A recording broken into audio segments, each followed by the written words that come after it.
Abicim maskesi alamıyoruz. Evet. Birer metre boşluk bırakalım. Geç ablacığım. Aralarda birer metre boşluk bırakalım lütfen.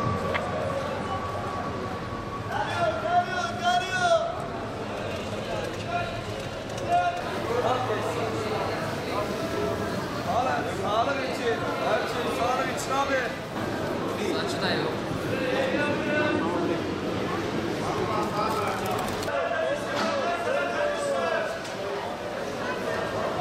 Seçmece olmuyor. Olmaz. Hayır ablacığım, seçtirme olmuyor. Arkadaşa söylüyorsunuz, o isteyen bana bir ismi veriyor.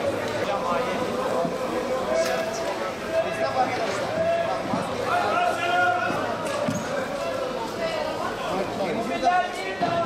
Ağzına bakacak.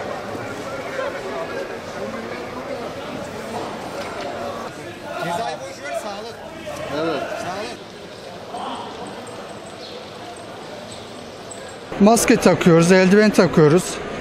Kişisel temizliği için iyi bakıyoruz burada. Marketçiler bunlar kendi elleriyle veriyorlar. Biz kendimiz seçmiyoruz. Dikkat ediyoruz. Başka Girişte de ateş ölçümü yapıyor. girişte ateş ölçümü yapıyor. İlk girişte, çıkışta da yine aynı şekilde titizlikle davranıyorlar. Yani herhangi başka bir sıkıntımız yok. Belediye iyi çalışıyor. Önlemler artırıldı, memnun musunuz? Evet, memnunuz şu an. Herhangi bir sıkıntımız yok. Pazarda önlemler artırıldı. Girişte önlemler var. Tabii ki bu belediyemizin yapmış olduğu, devletimizin almış olduğu önlemlerden gayet çok memnunuz. Memnun olmadığımız bir nokta var. Bazı duyarsız vatandaşlarımız var. Bu kurallara uymuyorlar. Benim çalıştığım şirket misal kişisel donanımlarını doğrultusunda sosyal mesafeyi koruyarak, tedbiri alarak faaliyetini devam ettiriyor. Burada belediyemiz de pazar yerinde girişte ateşlerimizi ölçtüler. Görüyorum ki zabıta ekipleri çok güzel bir kontrol yapıyor. Sürekli dolaşarak pazar esnafını uyarıyor ve alışveriş yapan şahısları da uyarıyorlar. Yani bu uygulamadan çok memnunuz.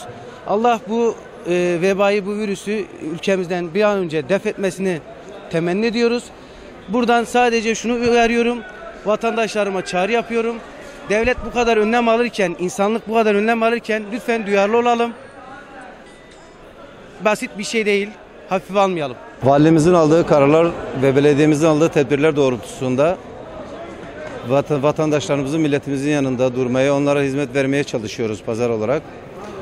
Gördüğünüz gibi girişlerde zabıta eşliğinde kontrollü bir şekilde alınıyor müşteriler içeriye. Girişte dezenfektanlarımız bulunmakta. Esnaf arkadaşlarımız da üzerine düşen bütün tedbirler almak suretiyle vatandaşımızın daha hijyenik, daha sağlam, daha güzel bir ortamda alışveriş yapma imkanı sağlamaktadır. İnşallah devlet ve millet olarak el ele verip bu illetin üstesinden geleceğiz. Allah yar ve yardımcımız olsun.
Vatandaşlardan ricamız maskesiz bilmesinler. Biz kendileri için çalışıyoruz. Kendileri de bize yardımcı olsunlar.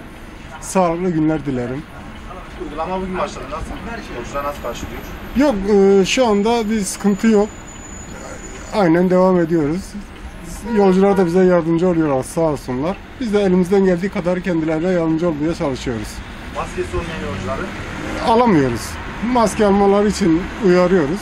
En yakın yerden maskelerini alıp öyle bindiriyoruz. Yoksa yani halkın sağlığı açısından maskesiz alamıyoruz. Yani güzel bir uygulama oldu bu. En azından hepimizin sağlığı için güzel bir şey bu. Hepimiz önlemlerimizi alıyoruz inşallah. Tez zamanda biter bu. Güzel, gerçekten bu önlemler çok güzel. Çok memnunuz bunlardan. İnşallah da böyle bu şekilde, çabuk bir şekilde biter.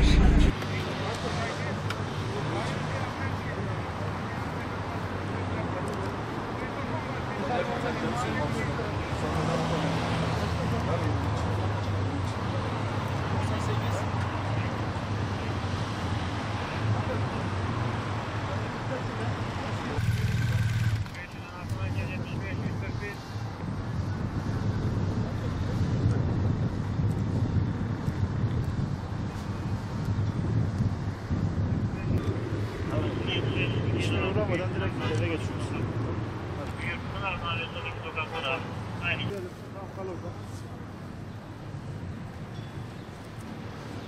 Oradan yaş şeyini göster. 94. Tamam, teşekkür ettik, sağ olun. Eldivenle takalım. Vallahi bulursak abi kara borsa yaptılar, onu takacağız. Gösterin kaç olduğunu.